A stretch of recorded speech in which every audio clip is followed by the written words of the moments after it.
いよいよチャプター5目前。今回は主人公は一体誰なのか、その正体について徹底考察していきます。以前も主人公考察の動画を出しましたが、当時と現在では情報量が大きく違います。その上で改めて論理的に誰が主人公に近いのかを探っていきます。主人公の条件。まず現在までに判明している主人公像を整理します。主人公は元従業員であること、喜びの時間から10年後に工場へ戻ってきたこと、強い罪悪感を抱いていること、マミー・ロングレックスやミス・ディライトと面識があること、ドッグデイからポピーの天使と呼ばれていること、ハーレー・ソーヤー博士に顔を覚えられていないこと、プロトタイプに恐れられている可能性があること、セーフヘイブンの孤児たちとも面識があること、ピアノザウルスの視点がブロンであったこと、以上が比較的確定している情報です。一方で間接的、あるいは未確定の情報もあります。ホームスイートホームの逆再生ラジオからは、喜びの時間当日、主人公は工場にいなかった可能性が示唆されています。ブンゾバニーの看板からは、誕生日が6月28日と言われていること。ババババファンとの看板には、主人公を知っているような発言があること。また、ソーヤー博士は主人公が戻ってきた理由を、愛する人のため、あるいは亡くなった従業員のためだと推測しています。つまり、工場へ戻ってきた動機は依然として不明です。キャットナップの詰め文字も同様の点を示唆しています。さらに、赤い夢の場面では、ハギーの看板や壁のイラストが、2005年の内装とは大きく異なっています。これはハギー発売初期の内装と推測できます。このことから、主人公は過去の工場を実際に見ている人物、少なくとも昔から工場を知っている人物である可能性が高いと考えられます。ドッグデイのポピーの天使という呼び名は、ホームスイートホームの孤児に向けられたものと解釈できます。その場合、主人公がプレイケア出身である可能性は高く、幼少期から施設で育ち、そのままプレイタイム社に就職したという仮説とも整合します。赤い煙の階層で、学校やプレイハウス、ホームスイートホームが流れる描写も、この仮説と矛盾しません。逆再生ラジオで主人公に向けられている強い嫌悪の言葉についても、他の誰かではなく、主人公自身の内面の声と解釈することができます。罪悪感に苛まれ、自らを責め続けている心理状態の表れとも考えられます。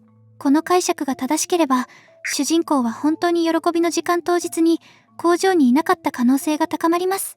ここまで整理すると、ヒントは十分に出揃っているように見えます。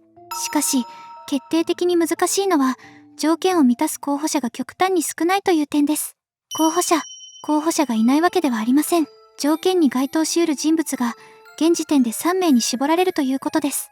プレストン・ウィラード、リチャード・ロビッツ、そして、名もなき5人目の幹部、主人公がチャプター5で初登場する新キャラクターである可能性は低いと考えています。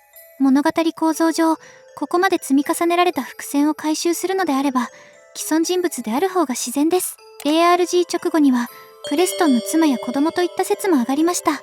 可能性がゼロとは言いませんが、元従業員であるかどうかが現時点で確認できないため、今回は除外します。以上の3名に絞り、最終的に最も矛盾の少ない人物を主人公候補として検討していきます。名もなき5人目の幹部。まず、情報がほとんど明らかになっていない幹部についてです。現時点では、1995年当時に工場にいた確証はありません。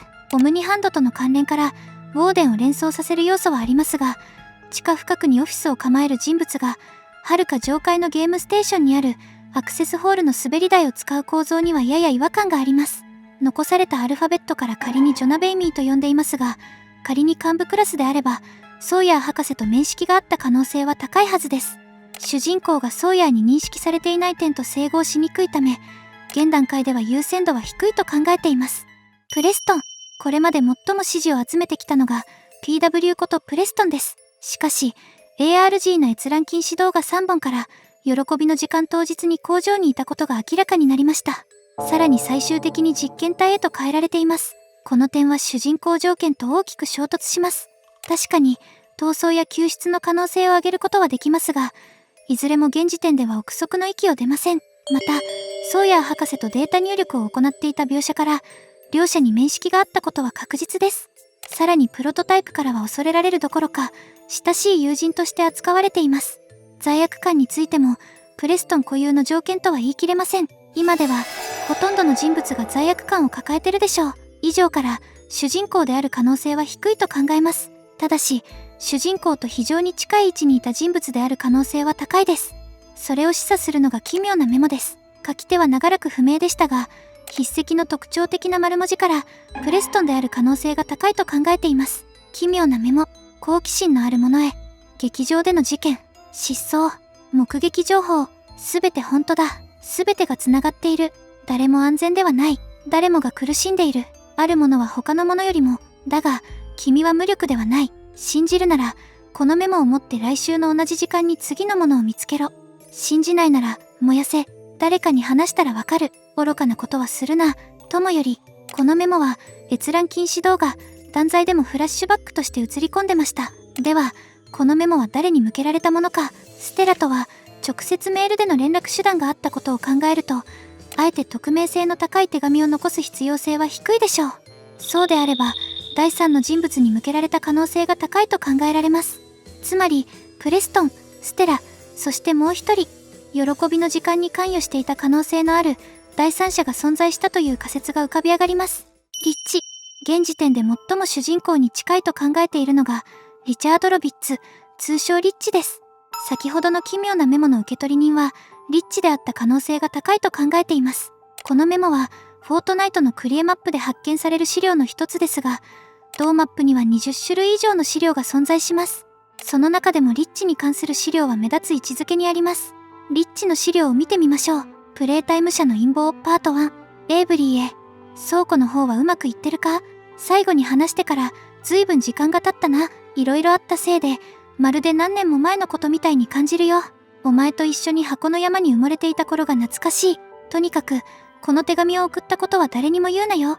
ただ、現場の空気がどんな感じか知りたくてさ、もしこっちと同じような状況なら、悪いニュースだ。みんなピリピリしてる。社員の失踪の噂が流れてて、誰もが背後を気にしてるようだ。工場内に殺人犯が潜んでいるなんて囁きまで出てる。中には、経営陣が成績の悪い社員をしているなんて馬鹿げた陰謀論まで広まっている。要するに、互いに疑い合って、誰も冷静ではいられなくなってる。被害妄想は狂気を生むってやつだ。これ以上、そんな空気を広げるわけにはいかない。頭を低くして、仕事を続けろ。また近いうちに話そう。親友より、リッチ、出荷部長。この手紙では、社員失踪の噂や経営陣への疑念、工場内に広がる不穏な空気が語られています。重要なのは、リッチが単に噂を聞く立場ではなく、状況を分析し警戒している立場であることです。この姿勢は、部下であるキッドとの VHS とも整合します。キッドが消されるという発言をきっかけに衝突が起きた場面でも、リッチは冷静に対応しています。時系列としては、この VHS の後にこの資料が書かれたと考えるのが自然でしょう。つまりリッチは、独自に社内の異変を調査していた可能性が高い人物です。また、この文書にはパート2の存在が示唆されていますが、現時点ではまだ存在しません。他資料がパート2まで存在していることを考えると、この後に展開があることが示唆されます。ここで奇妙なメモに戻ります。メモには、劇場の事件や失踪がつながっていること、誰も安全ではないことが記されています。この内容に最も反応し得る人物は誰か、社員失踪に疑念を抱き、現場の動きを把握できる立場にあったリッチは、プレストンが接触を試みる相手として合理的な候補です。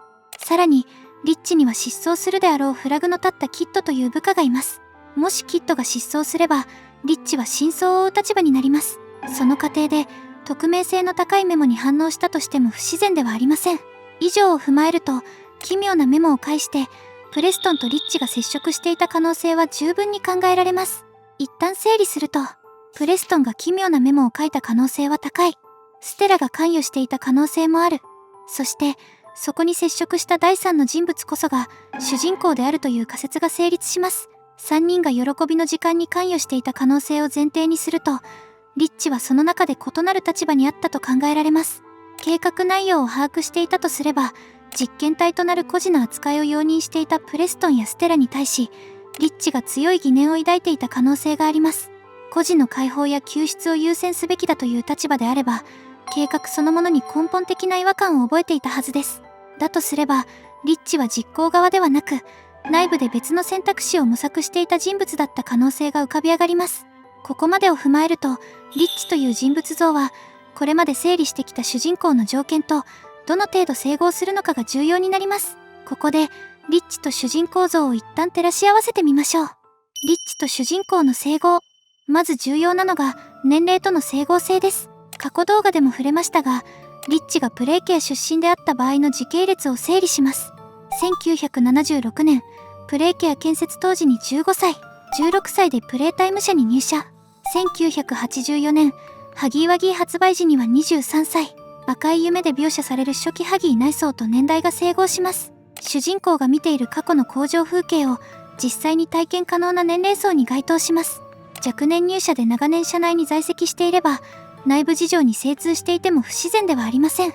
その後、出荷部長へ昇進しており、エリオット体制からレース体制までを知る立場にあった可能性もあります。主人公はソーヤーに顔を覚えられていません。出荷部長という管理職の立場を考えると、一見矛盾に見えます。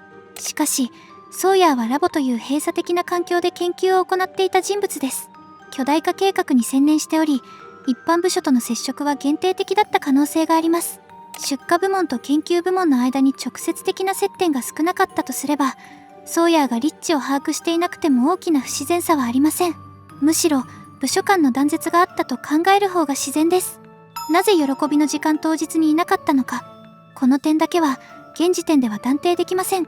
しかし、チャプター5で主人公が明確になるのであれば、その不在理由には必ず物語上の意味が与えられるはずです。特になぜ喜びの時間当日に工場にいなかったのかという点は、主人公の罪悪感の根源と直結します。ここが描かれなければ主人公像は成立しません。したがってこの空白は最終章で回収される可能性が高いと考えられます。プロトタイプに恐れられる理由。プロトタイプが最初から主人公を恐れていたわけではなく、2004年の ARG の出来事が転機になった可能性があります。ARG で我々が主人公のリッチの立場で関与していたと解釈できます。解析班によってプロトタイプにとって都合の悪い資料や構造的な弱点に触れた資料があるのではないでしょうか。もしそれが事実であれば、プロトタイプが警戒対象として認識したとしても不自然ではありません。さらに、閲覧禁止動画で実験体となったプレストンの姿を知ったことも大きな転機になったと考えられます。リッチの最大の罪は、喜びの時間が起きる可能性を察しながら、それを止められなかったことにあるのかもしれません。その罪悪感は10年間消えることなく残り続け、逆再生ラジオで自らを責める声として現れているのではないでしょうか。現時点での結論、以上を踏まえると、社内の異変に早くから気づいていた。陰謀に疑念を抱いていた。部下の失踪を警戒していた。プレストンと接点を持つ動機がある。年代との整合性がある。ソーヤー博士の問題も説明可能。2004年以降にプロトタイプと対立構造が生まれる。現段階で最も矛盾の少ない人物と言えます。残る論点は一つ。なぜ喜びの時間当日に工場にいなかったのか。この空白こそが、チャプター5で回収されるべき核心部分だと考えています。いよいよチャプター5が発売されます。主人公の正体、プロトタイプの真相、そしてそれぞれの運命がどう描かれるのか。あなたは主人公を誰だと思いますか？ぜひコメントで教えてください。この動画が参考になったら、チャンネル登録、高評価をよろしくお願いします。